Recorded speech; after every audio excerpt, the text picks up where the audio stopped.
morning.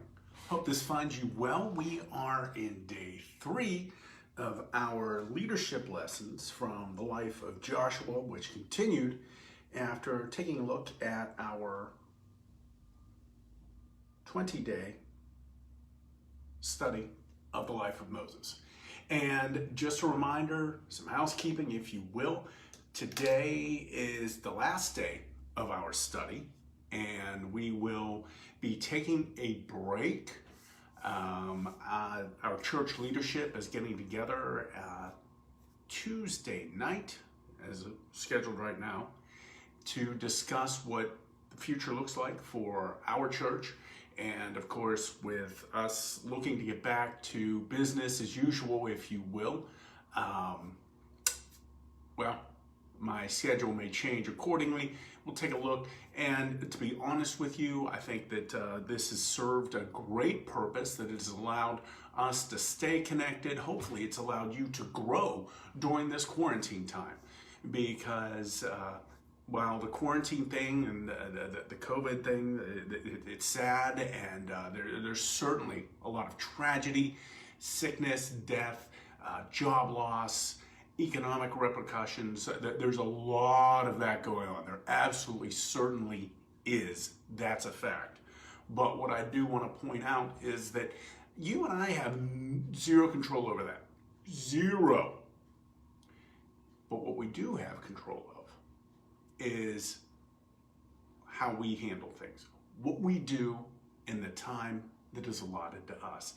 And I sincerely hope, it is my prayer, it is part of my intention, that during this time of isolation, that you used it as an opportunity to grow closer to God, that you used it as an opportunity to learn more about the Word of God, learn more about your God, learn more about yourself, so that when we meet back together, it is a group of believers whose faith has grown more deeply rooted. It is a group of believers, although maybe smaller, due to those that need to continue to stay out of social or public gatherings because of immunocompromised issues, or because they're at the extreme high risk. Those, of course, are exceptions. But for those of us that are not in that category, that when we get together, that it is a body of believers, even if the numbers are down. And who knows, they may be up. There may be people who have come back to the Lord. That's my hope. That's what I'm believing for. It's what we've been working towards. It's part of what we're doing here.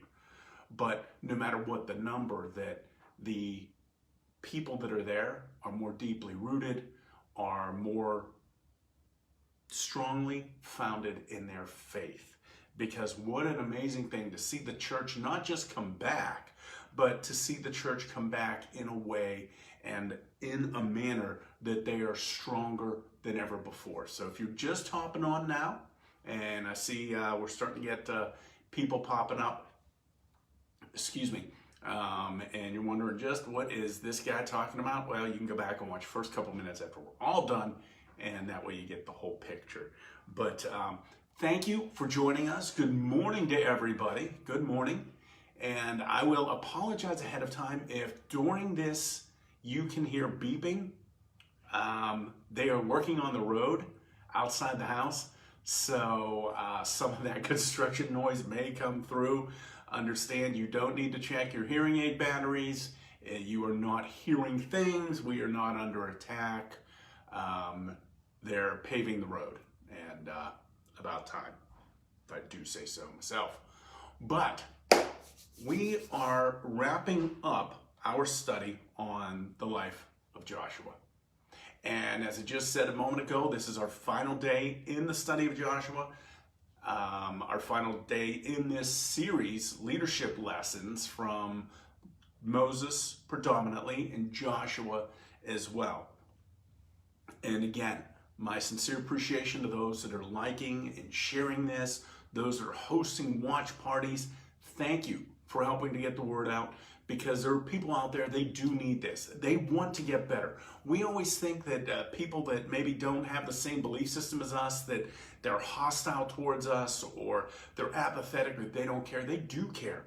Man, I'm going to tell you, some of the people that I have seen that want to do the best job as parents, they don't always have a relationship with Christ. They don't always have the same beliefs as you or I. They have a slightly different theology, or maybe a vastly different theology, but they still want to do well at what matters most. And this is an opportunity, this series has been an opportunity to share with them. Whether they are an established leader, whether they are a younger leader, whether they are a new leader, whether they are just learning to lead themselves, whether they're learning to lead in their marriage, lead in the marketplace, or lead in ministry. So I thank you for those that share it. And for those of you that are watching this later, maybe you just caught up or you're catching up, thank you so much. I want to encourage you and I want to cheer you on. And if you know somebody that has started it, or you've encouraged or you've shared it with them, cheer them on. We all need somebody in our corner. We all do. We all want somebody in our corner. And remember, it is not easy to get better at anything that matters. It isn't. It isn't. You watch the TV show, The Biggest Loser. All right, it's difficult to lose that much weight. And why? It is. And so what do? They give those people a coach, right? And that coach helps them. They cheer them on. They encourage each other. But there's a coach to help them along the way. I want to challenge those of you that have been watching this, and whether it is you've been with us every single day or the majority of the days, or you're just catching up and maybe you're watching this sometime in June or July because you found this later. Whoever you are, there's a reason why we did Moses into Joshua. One of those reasons is because I want to encourage you. I hope, my prayer, part of my intention, the method to the madness, right, is that you will recognize the benefit, the strength, the intentionality, and the victories that are there when we find a Joshua, when we find somebody and we bring them along with us. So use this study as an opportunity and encourage them, coach them, hold them accountable. Hey, did you watch it? Hey, can we watch it together? Hey, what did you learn? Hey, what questions do you have? Hey, as I was watching it, these are some questions that came to my mind. What do you think on this? Get their input. Allow them to share. And what you're doing is you're showing them, at the end of the day, here's what we want to do, okay? Because understand, leadership should never be an island. Leadership is never intended to be an island. People, well, you're on an island when you're in leadership. You are, but you're not. We shouldn't be doing it solitary. We shouldn't be doing it in solitary. Leadership was never meant to be done in isolation. We're supposed to find somebody, and as Andy Stanley says, it's not my job to fill your cup. My job as a leader is to empty my cup into yours. And it's my prayer that those who I lead, those that follow me, that their potential is greater than my own. That I can't fill their cup because I don't have enough. And I've told our sons this time and time again, I don't want you to try and keep up with me. I don't want you to just follow me. Man, I want you to be taillights. I want to barely be able to see your taillights because you've gone so much further than I ever did. That's leadership. That's how we get better, because it also challenges us. So like I said, I hope that that's what you are doing. I would encourage you to do that, whether it's with your children, whether it's with those who are your number 2 or a number, even all the way down to a number 8, whatever it might be, that you are doing that. Because when we do, the people that we lead, and understand, we can only really lead people that we love. You can only lead people that you love. You can manage people that you don't care for, but you can't really lead them, because leading requires service and sacrifice. And you're not going to do that very long for people that you don't love, respect, or care about. You just aren't. You just aren't. And when I say this, I'm not picking on teachers. We all know the difference. We've all seen the difference. We've all felt the difference, been impacted by the difference in teachers that love their students and love their job, and those that are just there to collect a paycheck. And I'm not being mean. There are people like that in every profession, including ministry. You can tell when somebody really loves the people they're leading, when somebody really cares about the people they're leading. So just find somebody and pour into them. So Joshua, wrapping it up, and I know that the devotion we've been using uses Joshua chapters 6 and 7. We're going to use that, and we're also going to add a little bit in, as we've done before. So I want to highlight something that they said in the devotional, where it said, God granted Joshua and the Israelites success because they faithfully sought his instruction and then obeyed it. They faithfully sought his instruction and then obeyed it. That is a huge key to success, if you will. We'll talk about that before we wrap up. The illusion of success, the divergent paths of success. But I don't want to get ahead of myself. But it also talks about the danger of assumptions. And in leadership, assumptions are poison. They're poison. Assumptions are what come back and haunt you.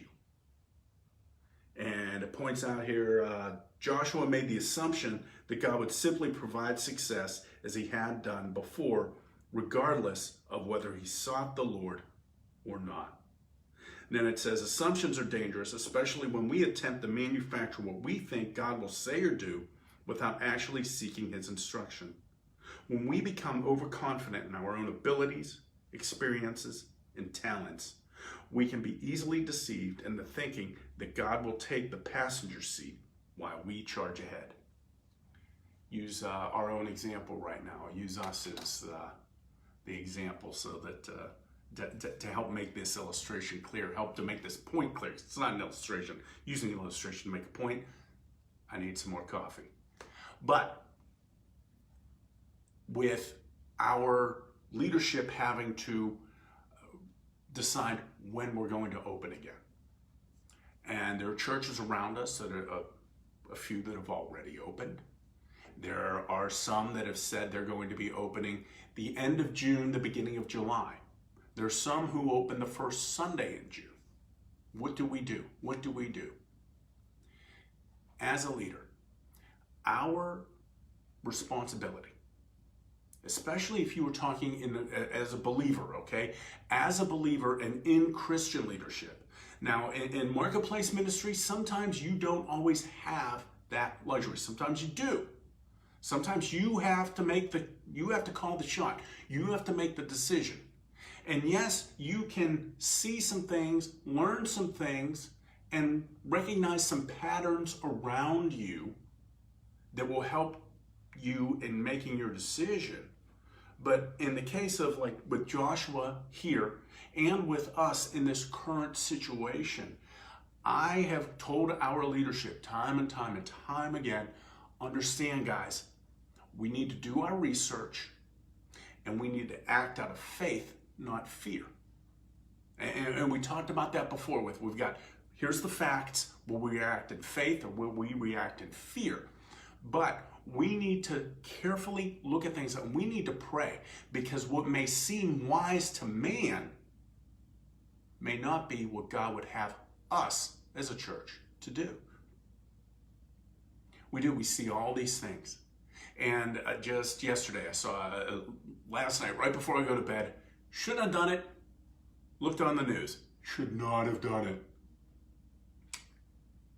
And I saw a church that they had to reclose because 28 people got infected with COVID. And the heart-wrenching story of the churches that have to call people that, hey, just so you know, you were at church with us last week.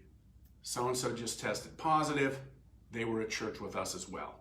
And these churches are having to reclose after they had reopened. right? It's a horrible thing. It's scary. It's frightening. It can be overwhelming. And that is why I take comfort in the fact that in James it tells us if any of us, any, that's you and I. That's you and I. If any of us lack wisdom, God, we don't know what to do, we can ask God and he will give it in abundance, which means we won't just barely squeak by. We are going to make wise decisions that allow us to not have consequences from good decisions. Now, there'll be consequences for any decision, but as we see with Joshua, what happened is that Joshua was known. He was already establishing himself. He had already made some hard calls. He did. They go across the Jordan. He tells them what to do when they go across the Jordan. Then he says, look, not everybody is going to go in and fight. We're going to take 2.5 tribes worth of warriors with us, and they will be the fighters. They're the ones that are going to go in and do the early fighting for us. Joshua has a couple of, not military victories, but some leadership victories under his belt, right? Feeling good, feeling good. And what is one of the things that we do? Remember yesterday, we said we were going to frame this as a new or a young leader. What are some of the things that happen? A couple things that happen here that we can learn from.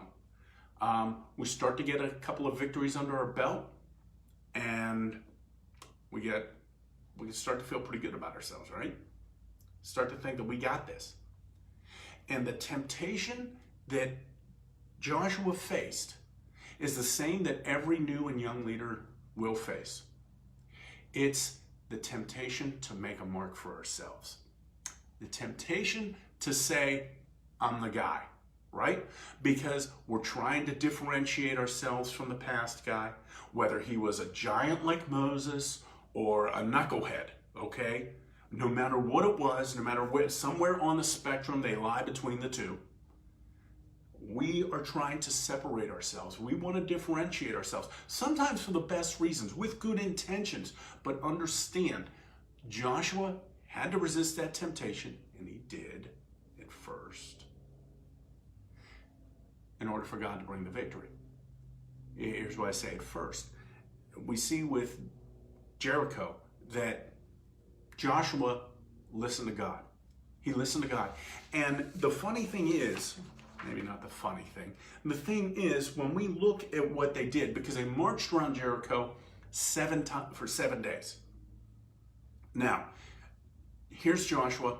He's the brand new leader, and they're doing something different, and they're not attacking this walled city. Now understand, Jericho is the biggest city around. It had a reputation as the most fortified city in Canaan. That was its reputation. That you weren't going to beat them because they were secure. Israel shows up, and God doesn't tell them why they should do this, but he tells them that what they should do. And so often as leaders, and even as followers, we get hung up on why, God. Why? Why did this happen to me? Why me? Why not? Why this? Why now? All these whys. Why?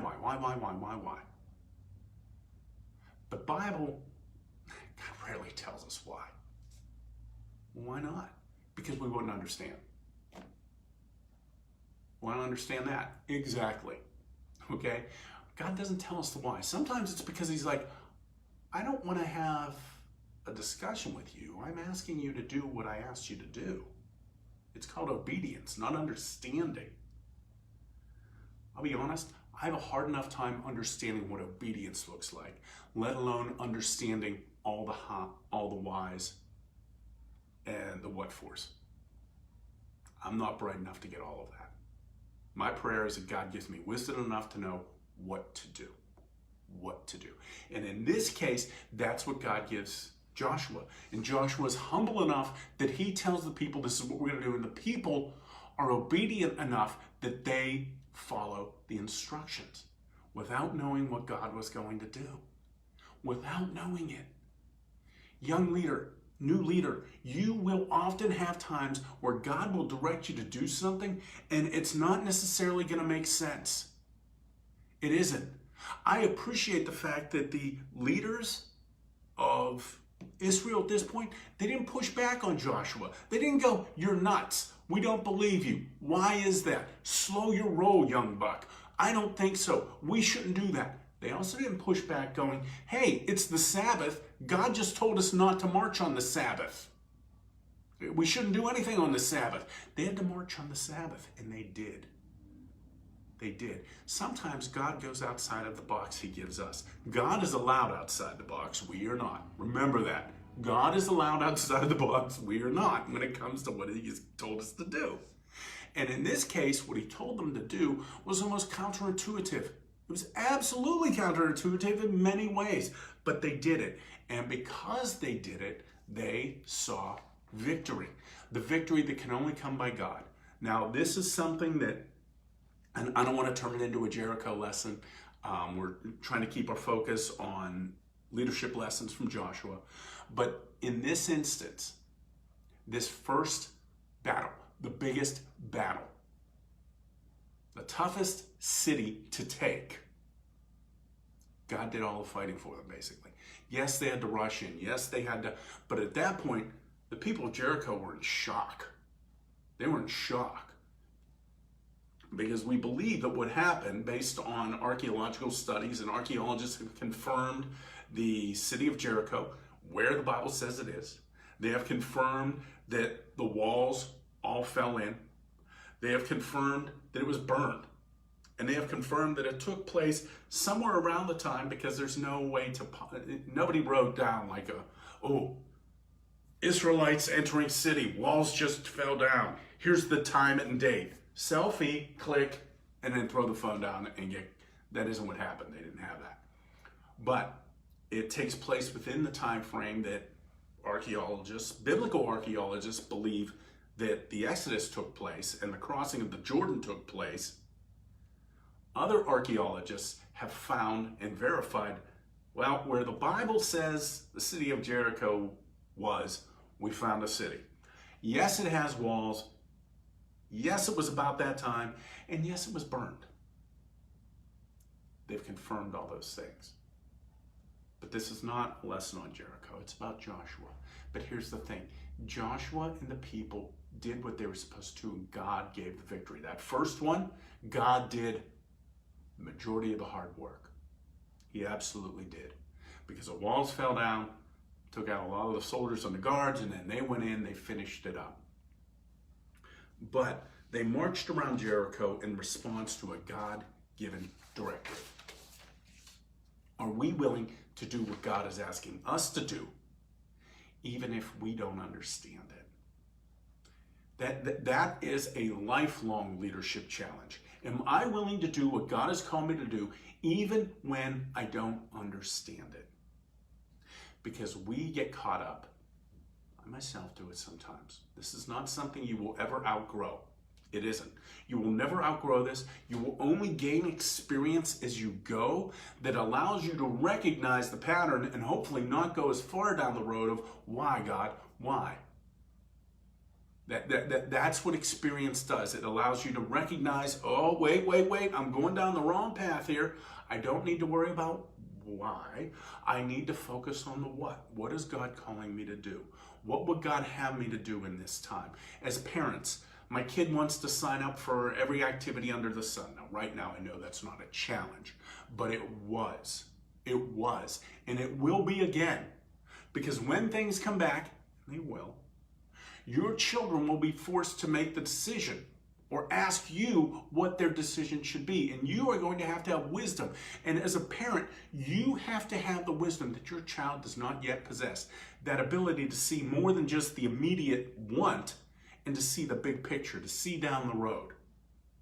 And it's a heavy responsibility as a parent. We're never going to get along right all the time. We're not. Just like in leadership, we're never going to be able to get it right all the time, every time. We're not. We have to accept that going in. If you don't ever want that burden, that weight, that responsibility, don't be a parent, don't be a leader, don't ever allow yourself to be put in a position to make decisions, because if you're going, I don't want to make decisions, then you can't be in leadership. You just can't.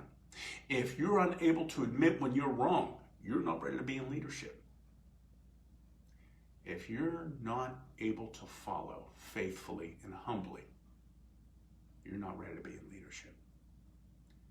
Joshua proved himself ready for the task because he was a follower, because he faithfully followed, because he did what others didn't do. That's what Joshua was willing to do, what others weren't willing to do. Because what did Joshua do? As we saw coming with Moses, he was in the temple. He would go into the tent of meeting, and he would stay even after Moses left. Joshua would stay and get close to God. Earlier than that, Joshua was up on the mountain with Moses. He didn't go all the way up, but he went further up than anyone else. It was Joshua was one of the spies that went into Canaan, came back and said, yeah, there's good stuff, just like God said. And just like God said, he will give us the victory. Joshua had shown himself to be faithful, to be obedient. Look for somebody around you. Leaders, if you're in leadership now, look for somebody around you that keeps looking for opportunities to learn, that keeps looking for opportunities, keeps looking for access, not for what's in it for them, although they might be saying, I would like to learn more. I would like to know. I want to understand. Help me to understand. Look for those people. Yes, sometimes it is like, oh my word, you're wearing me down. That's okay. That's okay. But look for them. You know, my dad used to tell me, the cream will always rise to the top. The cream will always rise to the top. Now, we did not grow up on a farm, so I didn't really understand that.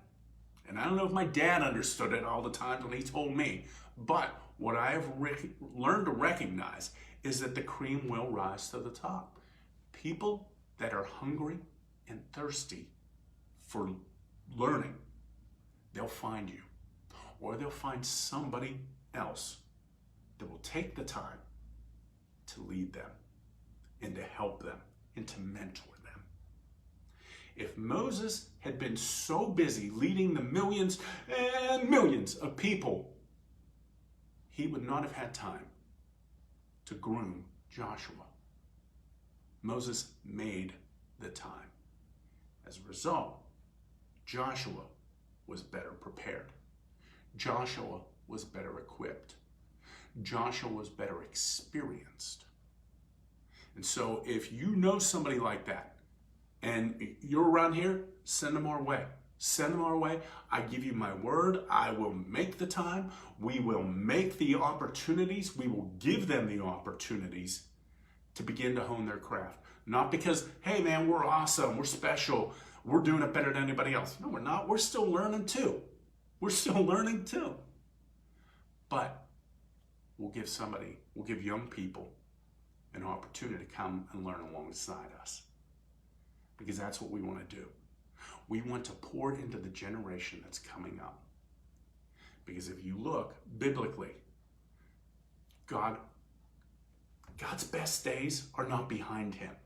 If you believe that the church's best days are behind us, I would encourage you need to step out of leadership. That's hard, right? How dare he say that? Because I believe the best is yet to come. And if all you're going to do is stare into the rearview mirror and talk about the halcyon days of old, I would say you need to yield that chair to somebody who is saying, yes, Lord, what would you have us do today so that we can help tell people about you tomorrow?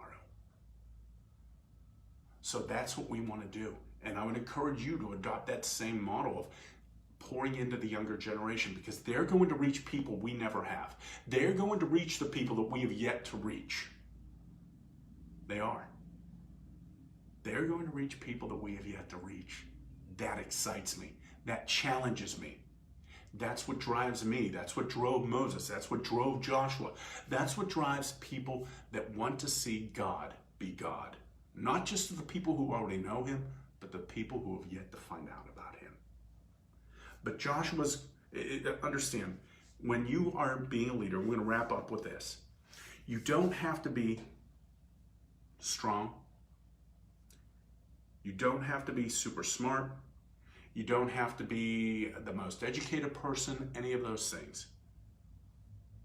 You need to be obedient. God can use obedience. When you rely on your own strength, on your own wisdom, on your own education, on your own success, on your own victories, on yourself at all, what does it lead to? It leads to pride. It just does. It leads to pride. We all have to fight that. We all have to fight the pride monster. If you're in leadership, you better be prepared. Young leader, if you're coming into it, be prepared to fight the pride monster. And if you have somebody who cares enough about you to challenge you and to speak into your life when the pride monster starts to rear its head, because other people see it before we do. The pride monster always comes up from behind, okay? We can't see it. It's back here. Well, I can see it because I'm looking at the camera. Hello. I have no idea why the pride monster just went with that voice, but he did. So anyway, the pride monster rises up. We can't see it. It's behind us. Other people see it in us first. And young person, young leader, new leader, doesn't matter. Even if you're an older leader, a more experienced leader, you need to have people, as an experienced leader, I need to have people willing to put a finger into my chest and go, hey man, is this you or is it God? I need that. I want that. I don't ever want to get to a place where there isn't accountability. But, young leader, if you have somebody willing to care enough about you to say, hey man, is this your pride? Or is this your passion? Because they're going to sound a lot alike. They're going to look a lot alike. But one will lead you down the wrong road. And I have reason to believe I'm hearing pride. I've had that conversation with other young people and they tune out. They're done. Angry. How dare you? Don't slow roll me. Look, we all need slow rolled sometimes. Every single one of us. So understand, it is not about our strength, our ability. It's not about what we bring to the table. It's about obedience. It's about faithfulness. And this is what we're going to wrap up with today. The world tells us that we are to go after success. Go after success. The problem is they constantly move the target. They do. They constantly move the target on us. What is success? Well, it's this. You start to get close to that and they move it. And even when you catch it, even when you achieve success, and I've been around some people that have been immensely successful in different areas and walks of life, okay? I have been some places. It is, you know, the old Johnny Cash song, I've been everywhere, man. Okay, I haven't been everywhere. But I have been at the table with people who have been wildly successful at some pretty varying things in life. And the people that chase the success, I saw some thumbs up. Is that because I did Johnny Cash? But probably not. It would have been the sad emoji. What I've found is when I sit down, and when I've gotten an opportunity to sit down with those people and talk to them, the ones who are chasing success, the victories are hollow. Even when they got what they were chasing, it was a hollow victory. And they feel like they achieved nothing.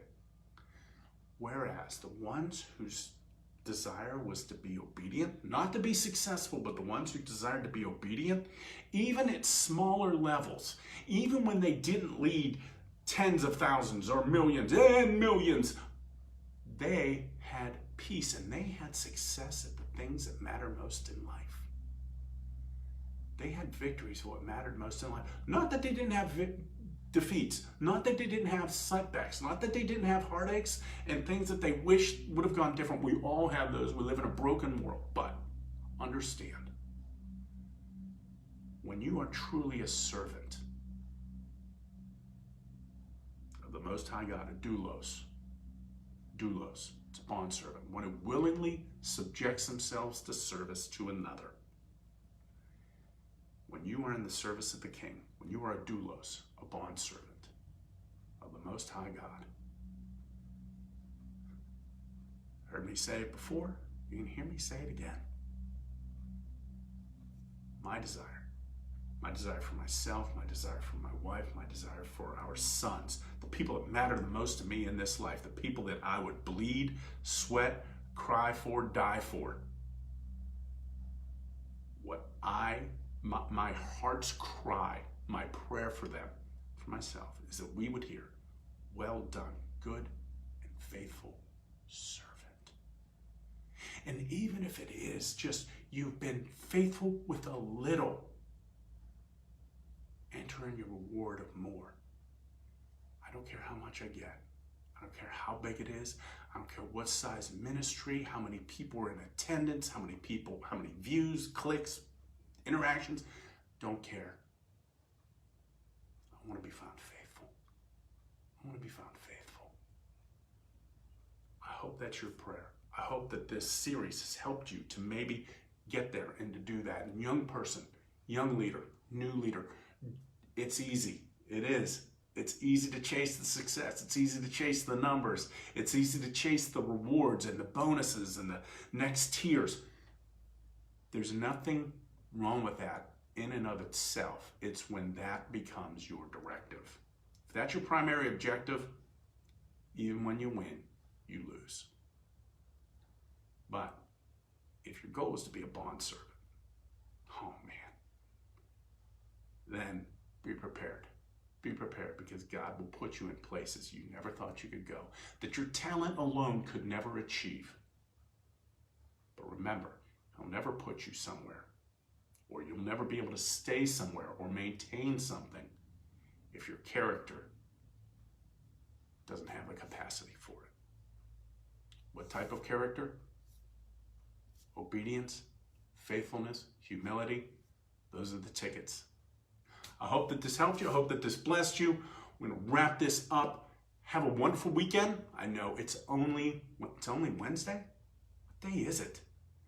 Anyway, thank you for joining us. Please like, share, put some comments in there. If we get enough questions, I may DM you with an answer, or maybe I need to do one more to wrap it up. If so, that's okay. We'll do that.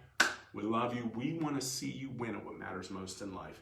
And again, if you know of somebody that they've got potential, or you think they have potential, or they just need to develop some of those characteristics and disciplines, here's how I look at it. If somebody is willing to recommend somebody to us, they're entrusting them to us, and we're going to be good stewards of them. And we're going to do all we can to empty our cup into theirs so they can go on to even greater things than whatever we might do. Let's launch some people. Let's do that. Let's launch some people out there into the world to make an impact for the kingdom. Have a great day.